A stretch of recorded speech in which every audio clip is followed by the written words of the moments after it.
What are you waiting for? Come join the Geek Drums Nation. What's up, guys? Man, this episode of Superman and Lois, Uncontrollable Forces. Superman and Lois has done it again. Another stellar episode, episode 2 of season 3. I'm so glad this show is back, guys. I can do nothing but sing its praises. Uh, so, before we even do that, if you are not subscribed to my channel and you are new here and you like what you see, hit that subscribe button, turn on the alerts, like this video so I could stay in that algorithm, and let's keep this journey to 1K going. I appreciate all the love thus far. It's, very appreciated right here. But yeah, if you're not subscribed, hit that subscribe bell and join me on this journey. So, let's jump right into this review, guys. This episode was filled with emotion and excellent acting. Elizabeth Tulloch deserves an award for her performance in this episode alone. We find out that Lois has stage 3 breast cancer. I know what that feels like because, well, my mom was diagnosed with breast cancer. She beat it, but she was diagnosed with breast cancer when I was a kid. So that moment had me tearing up because I know what that feels like, especially when it's your mom. Everybody knows the mom, literally. Your mom is your heart. Your mom is all you have. So yeah, Elizabeth Tulloch, she really sold that. The entire family sold that emotion. We see towards the beginning of the episode, they're going through the little montage when she's at the doctor. She has not told Clark what was going on. She told Clark that, she was with her father. She was hiding it because she was trying to cope with it. That's exactly what anybody would do. That was so real to me. So we see Clark, joking around with the boys because the boys don't have school. So they're trying to figure out what they want to do, saying that they still have to study. It just fun banter with the kids. That was fun to see. Then we catch up with Sarah and Nat, and they're planning on going to a party in Metropolis. So Nat tells her dad the truth, but Sarah, of course, lies to Lana. So, we got that drama. It wasn't nothing, too dramatic, but, we get the parental drama, just a way to get John and Lana together for their plot piece in this episode, which, will I say, led to more in the main plot. I love that John and Lana are tying into the main plot more than they did last year. That was one of the many complaints that a lot of people had as far as the Cushings and stuff like that went. I'm glad that the showrunners and the writers, they heard that and they fixed it. They heard it and they fixed it. I love the cohesiveness of this season thus far. We have a few more episodes to go, so yeah, I hope it just keeps building and growing. Now, one thing I will like to add, guys, is the fact that we're seeing much more of Metropolis. That's what the show has missed since season 1. I love seeing them in Metropolis. I love seeing Clark in his element of reporting. He's just so happy when they went to, go interrogate the judge, and he was just in the window talking about some, man, he missed that one restaurant that they all used to go to, but he could tell something was off with Lois. This is Clark Kent. This is the nerdy side of Clark Kent that we fell in love with when he first appeared in Supergirl all the way back in like 2016, 2017, whatever year it was. That's the side that we fell in love with, which made all of us love Tyler Hoechlin's version of Clark Kent slash Superman. So I'm glad we're getting to see more of that this season. And I'm glad we're just getting out of Smallville altogether. One thing that I like, guys, was the call from Mayor Dean. He was giving Lana a hint as to what was going on because, well, he feared for his life. He knew he was about to die. Automatopoeia, who in this iteration is a female and a meta, from what I've read about Automatopoeia, has never really been a meta, but this power that she has, mind killing people, mind shooting people, whatever they call it, it's cool. The visual effects, the sound effects is downright terrifying. I wonder if she's the one really, really running the show, or is that just Bruno Mannheim's hired muscle? What do you guys think? Let me know down below. Yep, she approaches Dean. What he said last week, everybody theorized that it had something to do with that money and it belonged to Bruno and Automatopoeia in their operation. I think it does because, well, why else would Automatopoeia show up to kill George Dean and then show up to the office to destroy that flash drive? Because, well, she heard Dean give Lana that hint. I just love how everything is connecting. Everything is connecting. I'm sorry if I'm jumping around, guys, but you know how I do my reviews. I just like to give quick recaps of the stuff that I really, really liked. Let me jump to something that I didn't really care for. The party. I didn't really care for the teenage party. We get reintroduced to Chrissy. I don't really get it. She wasn't in all of last season. Why reintroduce her now when John is in a stable relationship that just felt like unnecessary teenage drama. Wasn't too much of it.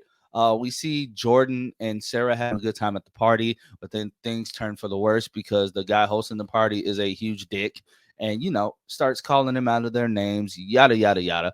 So Sarah throws a beer in his face. They run away. It interrupts Nat flirting with her cousin, who she doesn't know is her alternate Earth cousin yet, but I guess when she does find out, she's gonna be like ill gross. Spencer Moore has been killing it. Creed's gonna be in another movie this year. We did a lot of stuff with All American. I like him as an actor. I'm glad to see him in this series. I can't wait to see what else he does, guys. I can't wait to explore his character, Mateo. I can't wait to explore his character more. He seems like a really good addition to the guest cast, the cast in general. Seems like he meshes real well with them. We find out that his character has canonically, even though we didn't see him, his character has been around since season 1 because he says he saw Nat when she first came to Metropolis High, giving the Irons their own story.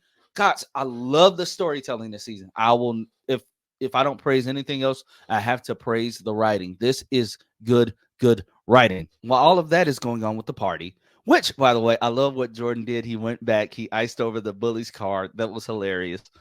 So we get back. To Clark and Lois in Metropolis. They're in the judge's office. Lois starts interrogating her about Adam Man and how he got out of prison, Henry Miller, how he got out of prison, and starts asking all type of questions. You can see the demeanor on the judge's face change because Bruno Mannheim has her under his thumb. So his lackeys show up, his henchmen show up. Bruno Mannheim's lackeys show up, tell them they have to leave. They're very shady looking henchmen. Like, it's no way in the world they could try to act like they were legitimate businessmen. They forced them to leave. When that happened, I already knew something bad is about to happen to the judge. Either the judge is going to turn up dead right then or she's going to kill herself. And lo and behold, Lois sees them leaving after a hilarious scene with Clark being upset about his favorite restaurant, being closed down and being something else.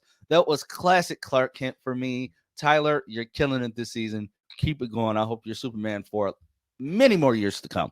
But we see that. So Lana sees that they're leaving. She tells Clark, follow them, see what they're doing. And then we find out that the judge is on the roof about to jump. She's about to jump. And what does Clark do? Clark follows the other people, flies in the air, is listening out for the guy's conversation with whoever he's talking to. Turns out it's Bruno Mannheim. But Bruno has his cameras, and sensors. I'm guessing it's some tech up there around his apartment, around his house that can sense, sensors for like any foreign objects in the air. And at the time, Superman was a foreign object. Superman followed him back. So he told his henchmen to get out of his office. I'd be pissed too if you just let the most powerful man in the world to my house. From what we understand, Bruno has no time for Superman because basically he feels like Superman doesn't help anybody, doesn't do anything good. For him, he's been the hero of his city. So he doesn't see what he's doing as, being the villain, being the bad guy, which is, it's along the lines of what we saw with Tauro and what we see with Lex Luthor all the time. The bad guys don't see themselves as the bad guy. I like that. Chad Coleman is killing this role. He is so menacing on screen. Like, Superman didn't even phase this man. Like, he doesn't care. If he could have stolen off Superman in the moment, I highly believe he would have. Chad Coleman, I can't wait to see what you do with this role. I'm glad you got this role, man. I'm glad you got this role. This version of Bruno Mannheim is going to be a good one. I can already tell it's going to be a good one. They have their little back and forth, their little quid pro quo. Yeah, quid pro quo, excuse me. Clark hears Lois talking to the judge. That's when Bruno makes a little snide remark about, oh, another fire. And Clark flies off. So when Clark flies off, he gets there just in time for Lois, who is talking the mirror down, saying, like, everybody deals with something. I'm dealing with something. That's when she announces that she has cancer, that she has something so impossible that she doesn't think she can beat, that she has to try to beat, for her family. And in that moment, seeing that look on Clark's face, man, the emotion that broke me, guys. Like, I was literally almost to tears. That broke me, seeing that look on his face. He was legitimately hurt. They embrace after that. They go home. They talk about it. She tells Clark about everything that happens. He's being a very, very supportive husband, like Superman can be. And it's crazy because in that moment, my wife said it's really telling because he's the most powerful man in the world, and this is the one thing that he can't stop.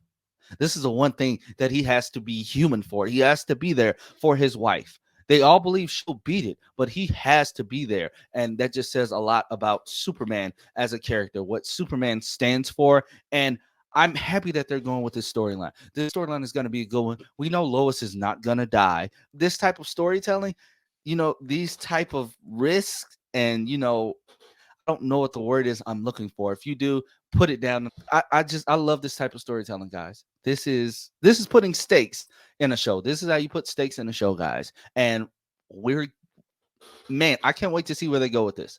Will this tie into Bruno Mannheim and what he's doing with all these other quote unquote sick people? Like what he did with Henry Miller? Henry Miller had a tumor. Lois has a lump. Take the lump out, give her powers. Are we gonna get, like I said last week, Superwoman? I don't know. But the boys come home. The boys find out. They all embrace. That scene was so powerful.